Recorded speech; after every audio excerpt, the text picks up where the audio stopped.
Hello guys, welcome all. So guys, ఇటు తెలంగాణ రాష్ట్రంలో రీసెంట్గా గ్రూప్ 1, 2, 3 ఈ 3 ఎగ్జామ్స్కి సంబంధించిన రిజల్ట్స్ ఇచ్చేయడం జరిగింది. గ్రూప్ 1 గురించి చాలామంది ఎక్స్పెక్టేషన్స్ కానీ, దాని గురించి చాలామంది ప్రిపేర్ అవ్వడం కానీ, ఎంతోమందికి ఎన్నో క్వశ్చన్స్ ఉన్నాయి. ఇటు తెలంగాణ, అటు ఆంధ్రప్రదేశ్ 2 రాష్ట్రాల్లో కూడా. సో నేను గత 9 సంవత్సరాలుగా డిఫరెంట్ స్టూడెంట్స్కి గ్రూప్ 1, 2, 3 సివిల్ సర్వీసెస్ వీళ్ళందరికీ కూడా కోచింగ్ ఇస్తూ వస్తున్నాను.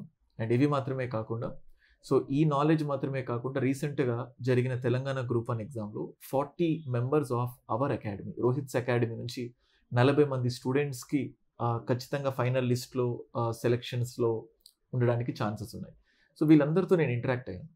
సో అండ్ వీళ్ళందరూ స్టార్టింగ్ స్టేజ్, అంటే before starting the preparation starting నుంచి ఎలా మొదలైంది వాళ్ళ ప్రస్థానం, సో లేకపోతే వాళ్ళు ర్యాంక్ కొడతాను అనుకున్నారా, ఇవన్నీ కూడా నేను వాళ్ళతో మాట్లాడాను. సో వీటన్నిటిని బేస్ చేసుకొని ఇప్పుడు ఎవరైతే కొత్తగా గ్రూప్ 1కి ప్రిపేర్ అవ్వాలనుకుంటున్నారో, ఇటు ఏపీ అని ఇటు తెలంగాణ కానీ, సో వీళ్ళందరికీ ఉద్దేశించి ఒక ఇంపార్టెంట్ టిప్స్ ఇవ్వాలి అనుకుంటున్నాను. ఫస్ట్ ఆఫ్ ఆల్, గ్రూప్ 1కి ప్రిపరేషన్ స్టార్ట్ చేసే ముందు ఏంటి సిలబసా, బుక్ లిస్టా, ఇలాంటివన్నీ అడుగుతూ ఉంటారు. Guys, first of all group 1కి ప్రిపేర్ అవ్వడానికి అన్నిటికంటే ముందు కావాల్సింది మైండ్ సెట్. ఎందుకంటే డిఫరెంట్ కైండ్స్ ఆఫ్ ప్రాబ్లమ్స్ని నేను స్టూడెంట్స్లో చూస్తూ ఉన్నాను. ఒక తెలుగు మీడియం స్టూడెంటే ఎగ్జామ్ రాయాలి అని అనుకుంటే ఫస్ట్ తను వచ్చే డౌట్, సార్ తెలుగు మీడియంలో రాస్తే అవుతుందా అవ్వదా అనే క్వశ్చన్ వస్తుంది. సరే అవుతుంది అని చెప్పి నేను చెప్పానా, లేకపోతే ఎవరైనా, నేనే కదా ఇంకెవరైనా, లేదు తెలుగు మీడియంలోనే కరెక్ట్, మీరు ప్రిపేర్ అవ్వండి అని చెప్తే ఎస్ అని చెప్పి ప్రిపరేషన్ స్టార్ట్ చేస్తారు. కానీ మధ్యలో over the period of time మళ్ళీ ఎవరో వచ్చి మీకు ఏదో చెప్తుంటారు, ఇంగ్లీష్ మీడియం వాళ్ళకు మోర్ మార్క్స్ వస్తున్నాయంట, తెలుగు మీడియం వాళ్ళకు రావంట. అంటే మీరు ప్రిపరేషన్ ఎంత పర్ఫెక్ట్ అయినా కానీ మదిలో ఇట్లాంటి ఆలోచనలు ఉన్నప్పుడు కూడా మీ ప్రిపరేషన్ ఎప్పటికీ పర్ఫెక్ట్ అవ్వదు. సో ఫస్ట్ తెలుగు మీడియంలో ప్రిపేర్ అవ్వాలి అనుకుంటే ఎటువంటి క్రిటిసిజమ్స్ వచ్చినా, ఎటువంటి నెగిటివిటీని మీరు విన్నా పట్టించుకోకుండా చివరి దాకా నేను ఎగ్జామ్ రాస్తాను, ఎగ్జామ్లో తక్కువ మార్కులు వచ్చినా కానీ ఇట్స్ ఓకే అనుకుంటేనే proceed with the Telugu medium. ఇది నేను చెప్తుంది.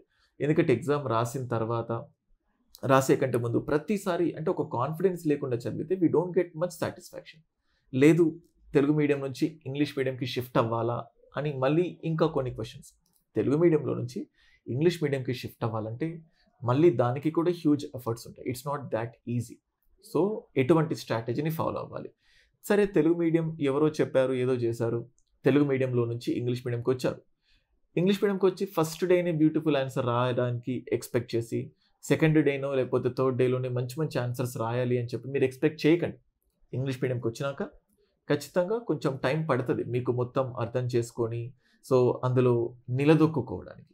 సో తర్వాత డిసైడ్ యువర్ సెల్ఫ్. అంటే 2 థింగ్స్ చెప్తున్నాను మేజర్గా ఈ వీడియో ఫోకస్లో. ఫస్ట్ స్టూడెంట్స్ అడిగే డౌట్, తెలుగు మీడియంలో ప్రిపేర్ అవ్వాలా, తెలుగు మీడియం నుంచి ఇంగ్లీష్ మీడియంకి వెళ్ళాలా, తెలుగు మీడియంలో మార్కులు రావంట కదా. గైస్, చెప్పడానికి ఎవరూ లేరు, అంటే ఇట్స్ నాట్ కరెక్ట్ ఆన్సర్ కూడా. తెలుగు మీడియంలో రాస్తే సెలెక్ట్ అవ్వరు, తెలుగు మీడియంలో రాస్తే మార్కులు రావు అని చెప్పడానికి ఇప్పటి వరకు బేసిక్ పారామీటర్స్ లేవు. ఎంతోమంది తెలుగు మీడియంలో ర్యాంక్ సాధించి డిఎస్పీ, డిప్యూటీ కలెక్టర్ అయిన వాళ్ళు ఉన్నారు. కాకపోతే తెలుగు మీడియంలో ఇంకొన్ని ఎక్కువ మార్కులు వస్తే బాగుంటుండే అని అనుకునే వాళ్ళు కూడా ఉన్నారు. ఇది ఫస్ట్ థింగ్. అండ్ దీనికి సంబంధించింది ఇది మాత్రమే కాకుండా నెక్స్ట్ మనం చూసే క్వశ్చన్స్, సార్ నా వల్ల అవుతుందా, will that possible to me, అంటే గ్రూప్ 1 నేను సాధించగలుగుతానా అనే థింగ్స్. సో మోక్షిత మీరు చూస్తే తెలంగాణలో 39th rank, deputy collector confirm తనకి. అండ్ అలాగే మోక్షితతో పాటు లవకుమార్ అని చెప్పి మీరు చూడొచ్చు, ఆయనకు తన కేటగిరీలో 35th ర్యాంక్ వచ్చింది. వీళ్ళిద్దరూ నాకు తెలుసు స్టార్టింగ్లో. సార్ మోక్షితానైతే యూపీఎస్సీకి ప్రిపేర్ అయ్యారు, లవకుమార్ అయితే గ్రూప్ 2కి ప్రిపేర్ అయ్యారు. కంప్లీట్గా గ్రూప్ 1 ఇద్దరికి థింగ్స్ ఎక్స్క్లూజివ్గా గ్రూప్ 1 పైన పట్టు కానీ నాలెడ్జ్ కానీ లేదు. సార్ మా వల్ల అవుతుందా, సో భయం వేస్తుంది, మేము వేయబోయే అడుగు కరెక్టా కాదా, గ్రూప్ 2 నుంచి గ్రూప్ 1కి షిఫ్ట్ అవ్వడం కరెక్టా, యూపీఎస్సీ నుంచి గ్రూప్ 1కి షిఫ్ట్ అవ్వడం కరెక్టా, ఎవరు చెప్పలేరండి.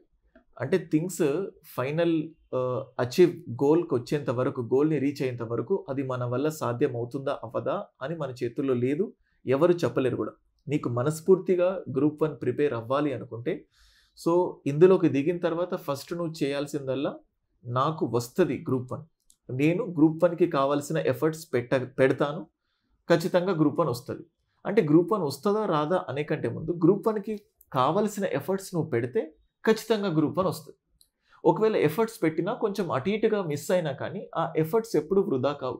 ఫర్ సపోజ్ నువ్వు ఎగ్జామ్ రాసావు, నీకు ఎంపీడీఓ వచ్చింది, you may not get satisfied, మళ్ళీ డిప్యూటీ కలెక్టర్ కోసమైనా కూడా మళ్ళీ రాయాలి అనుకుంటావు. So mind set is very much important for the students who want to prepare for this group 1. So నాతో అవుతుందా కాదా అనే కంటే ముందు ఆ గ్రూప్ 1 డెప్త్ ఎంతగా చదవాలి, సో ఎలా చదవాలి అని తెలుసుకొని ఆ ఎఫర్ట్స్ నేను పెడతాను, ఆ ఎఫర్ట్స్ పెడితే నాకు ర్యాంక్ వస్తుందా అని అడిగితే 100% ర్యాంక్ వస్తుంది. That is thing. And next group 1 అనేసరికి ఆన్సర్ రైటింగ్ చాలా ఇబ్బంది పడుతూ ఉంటారు. ఆన్సర్ రైటింగ్ మా వల్ల కాదు, మేము సాధించగలుగుతామా, సో మాకు ఓన్లీ ఆబ్జెక్టివ్ నాలెడ్జ్ మాత్రమే ఉంది. చూడండి, ఏపీ గ్రూప్ 2 కానీ తెలంగాణ గ్రూప్ 2 కానీ, ఏపీ గ్రూప్ 1 కానీ తెలంగాణ గ్రూప్ 1 కానీ, సో గ్రూప్ 2లో ఉన్న 70% ఆఫ్ ద సిలబస్ గ్రూప్ 1లో ఉంది. ఓన్లీ థింగ్ ఏంటంటే డిస్క్రిప్టివ్. ఈ డిస్క్రిప్టివ్ అనేది ఏదో ఒక పెద్ద రాకెట్ సైన్స్ మాత్రం కాదు. ఈ గ్రూప్ 1 రాయాలంటే బేసిక్ ఎలిజిబిలిటీ డిగ్రీ ఖచ్చితంగా చేయాలి. డిగ్రీలో మీరందరూ పాస్ అయ్యారంటే ఖచ్చితంగా ఓన్లీ ఆబ్జెక్టివ్ ఆన్సర్స్ రాసి పాస్ అవ్వలేదు. డిగ్రీలో మీరంతా కూడా డిస్క్రిప్టివ్ ఆన్సర్స్ రాసి పాస్ అవుతేనే ఇక్కడ దాకా వచ్చారు. మీకు ఆల్రెడీ స్కిల్ ఉంది. కాకపోతే ఏంటంటే భయం, మీ వల్ల అవుతుందా కదా. ఆన్సర్ రైటింగ్ కూడా ఓవర్ నైట్లో వచ్చే ఒక ఆస్పెక్ట్ కాదు. It takes time. ఒకసారి 1 మంత్ పట్టొచ్చు, ఒకసారి 2 మంత్స్ పట్టొచ్చు. నిరంతరంగా కన్సిస్టెంట్గా కంటిన్యూస్గా ఆన్సర్ రైటింగ్ రాస్తూ ఉంటే మెల్లిమెల్లిగా ఇంప్రూవ్మెంట్స్ మీరు గమనిస్తూ ఉంటారు. నేను మన దాంట్లో అరవింద్ ఇతనికి కూడా మంచి ర్యాంక్ వచ్చింది, మంచి పోస్ట్ కూడా వస్తుంది. అరవింద్తో నేను చెప్పింది ఏంటంటే, అరవింద్ రాయడమే కాకుండా అప్పుడప్పుడు వేరే స్టూడెంట్స్ యొక్క ఆన్సర్స్ని ఇవాల్యుయేట్ చేయండి. ఆ ఇవాల్యుయేట్ చేస్తే అవతల వాళ్ళ మైండ్ సెట్ నీకు తెలుస్తుంది. సో ఎలా రాయకూడదు, ఎలా రాయాలి అనే కాన్సెప్ట్ కూడా తెలుస్తుంది.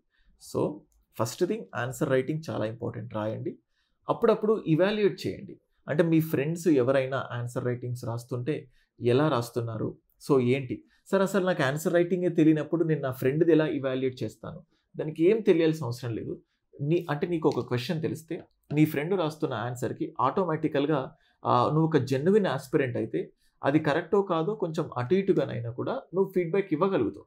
అయితే 1 డేలో కంప్లీట్ గుడ్ ప్రొడక్ట్ రాదు, 2 డేస్లో రాదు, 3 డేస్లో రాదు, కొన్నిసార్లు 1 మంత్ రావచ్చు, కొన్నిసార్లు 2 మంత్స్ పట్టవచ్చు. సో గ్రూప్ 1కి ప్రిపేర్ అయ్యే వాళ్ళు ఖచ్చితంగా నేను రిక్వైర్డ్ ఎఫర్ట్స్ పెడతాను అని మైండ్ని ట్యూన్ చేసుకొని స్టే కాన్ఫిడెంట్. ఎందుకంటే సొసైటీలో మీకు భయపెట్టే వాళ్ళే ఎక్కువ ఉంటారు. ఎప్పుడు కూడా డీవియేట్ అవ్వకండి. అండ్ ఆన్సర్ రైటింగ్ అదేం రాకెట్ సైన్స్ కాదు.